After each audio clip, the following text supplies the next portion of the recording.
mo? Nakipagrelasyon ako sa matandang 40 years yung gap namin.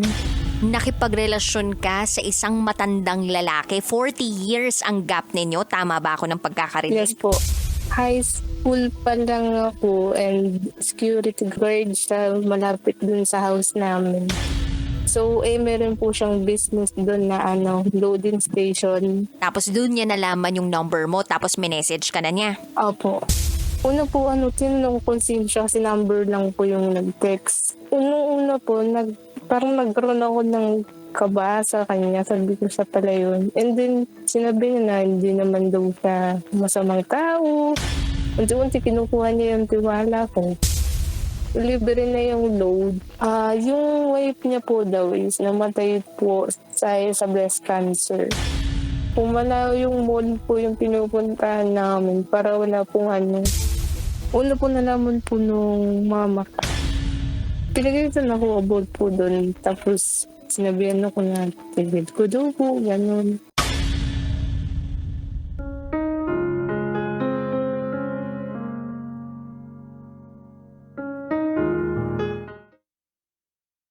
Shoutout sa'yo na secure, na matinik, pumupuntir yan ng mga bata. Ikaw Oh, ikaw yung tinutukoy ko, Mr. Security Guard. 'Di ba? Gustong-gusto mong nakakakita ng mga bagets. Yung tipong fresh na fresh. Yung tipong pag natikman, abay, napakasarap dahil hindi pa nabubulok. Charot, tuwid harot. Oo naman, kapag natikman mo ang pagmamahal ng isang batang babae o tao, paniguradong kikiligin ka. Dahil iba yung inosenteng magmahal. Puro, pino, at sigurado, may tutulo.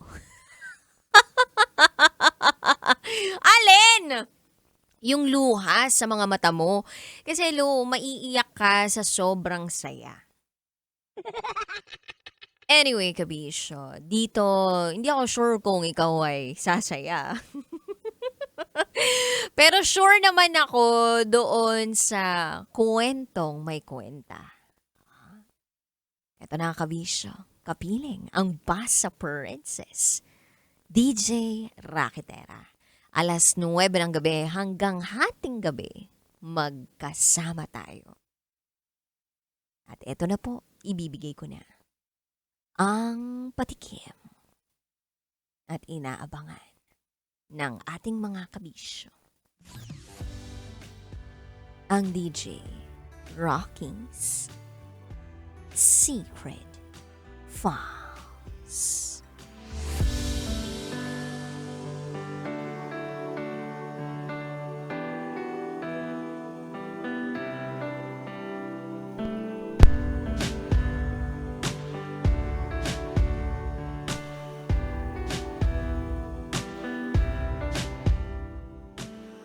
Kung pwede lang balikan ang nakaraan, gagawin ko para mabuhay ulit.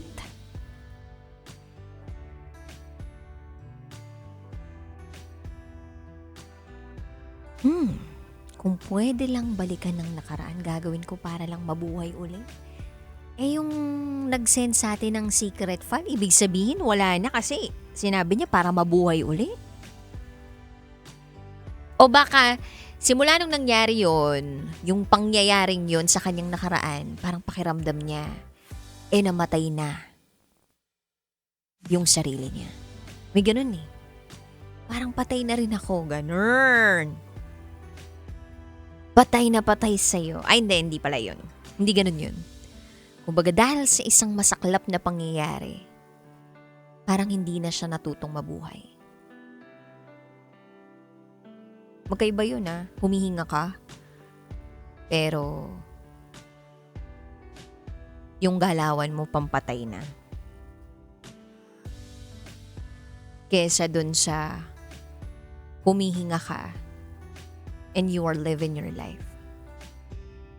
Anyway, abangan niyo po yan sa aking pagbabalik. Kasama ang Basta Princess DJ, Rakitera. At ikay nakatutok sa 90.7 Love Radio. Kailangan pa bang i-memorize yan? Basic. Susunod na po ang programang number 1 ngayon. Hi! Saan?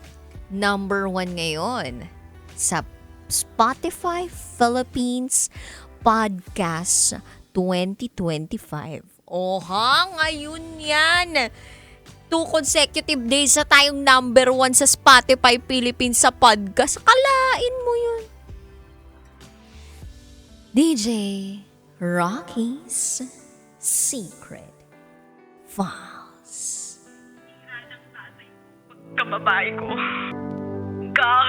Siya. May secret affair kami ng office mate ko. Hindi ko matigilan kasi sobrang galing niya sa... Rocky's Secret Files. Secret Files. It's the kind of bleep you never knew existed. Kunwari inosente pero boy naman pala. Rocky's Secret Files. Secret Files.